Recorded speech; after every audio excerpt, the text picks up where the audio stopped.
सभी को जय श्री कृष्णा। जैसा कि मैं हमेशा आपके सामने एक नया वीडियो लेकर आता हूं और नया सब्जेक्ट रहता है, तो आज के बाद जो चर्चा करने जा रहा हूं वो नीच भंग राजयोग कैसे बनता है, इसके बारे में चर्चा करने जा रहा हूं। अधिक विलंब न करते हुए आज का विषय प्रारंभ करते हैं।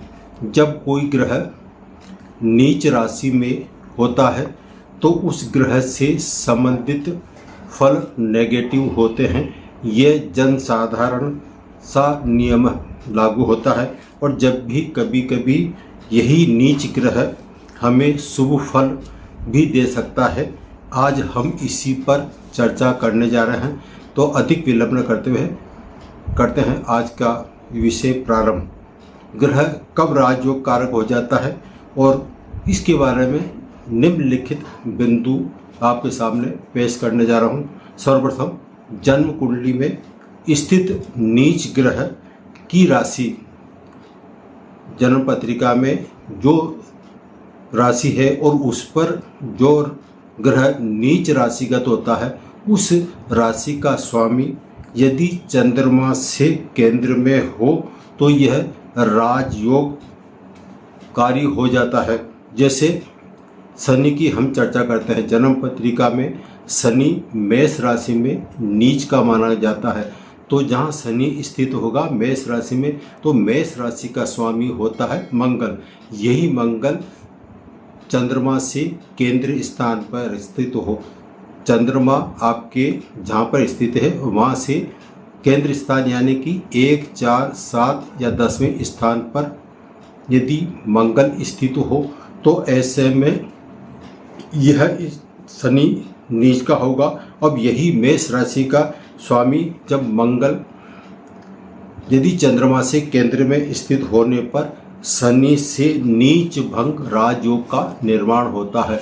दूसरा है, कुंडली में जो ग्रह नीच राशि में है, यदि उसकी उच्च राशि जैसे मीन की राशि स्वामी गुरु होता है। अब चंद्रमा से केंद्र में होने पर शुक्र से नीच भंग राजयोग का निर्माण होगा। अब नेक्स्ट है, कुंडली में स्थित नीच ग्रह का राशि स्वामी जिस राशि में उच्च राशि का होता है उसका परस्पर केंद्र में हो तो नीच भंग राजयोग बनता है। जैसे चंद्रमा वृश्चिक राशि में नीच का माना जाता है और वृश्चिक राशि का स्वामी मंगल होता है, और यही मंगल यदि मकर राशि में स्थित होगा तो ये उच्च का होगा। मकर राशि का स्वामी शनि यदि चंद्रमा या लग्न से केंद्र में स्थित हो तो चंद्रमा से नीच भंग राजयोग का निर्माण माना जाता है। तो नीच भंग राजयोग कैसे बनता है इसके बारे में आपको जानकारी दे रहा हूँ। इसके अलावा और भी बिंदु हैं, जैसे वृषभ, कुंभ और मीन, धनु, वृषभ, कुंभ और धनु, इन लग्न में मंगल नीच राशि का हो और इन लग्नों के स्वामी क्रम से वृषभ का स्वामी शुक्र होता है और कुंभ राशि का स्वामी शनि और धनु राशि का स्वामी गुरु। ये लग्न के स्थान पर हो या उच्च राशि स्थितिगत हो या फिर लग्न को देखे, तो ऐसे में जो मंगल का नीच राशि गत दोष समाप्त हो जाता है और समाप्त होकर वो शुभ फल ही देगा। नीच भंग राजयोग का फल वैसे सामान्य राजयोग के समान ही होता है, ये नियम लागू होता है। जातक क्या परिणाम देता है कि जातक अपनी इसकी महादशा, अंतरदशा, गोचर यानी कि ट्रांजिट और अष्टक वर्ग में यदि मजबूत स्थिति में हो तो ये नीच भंग राजयोग शुभ परिणाम देता है। चाहे देर से देगा लेकिन उसके परिणाम शुभ ही मिलते हैं, यह नियम लागू होता है।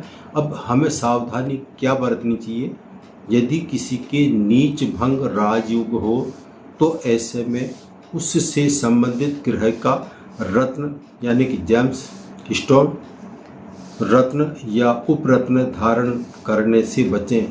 यदि आप इसको धारण करते हैं तो इसका विपरीत फल मिल सकता है।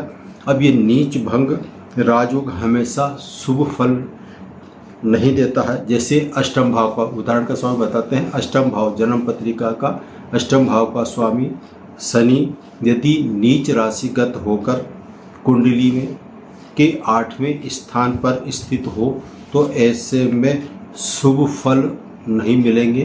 तो ये नीच भंग राजयोग कैसे बनता है, आज मैंने इसके बारे में आपको जानकारी दी। मैं अपनी वाणी को यहीं पर विराम देता हूँ। फिर मिलेंगे नए सब्जेक्ट और नए विषय के साथ। सभी को जय श्री कृष्ण।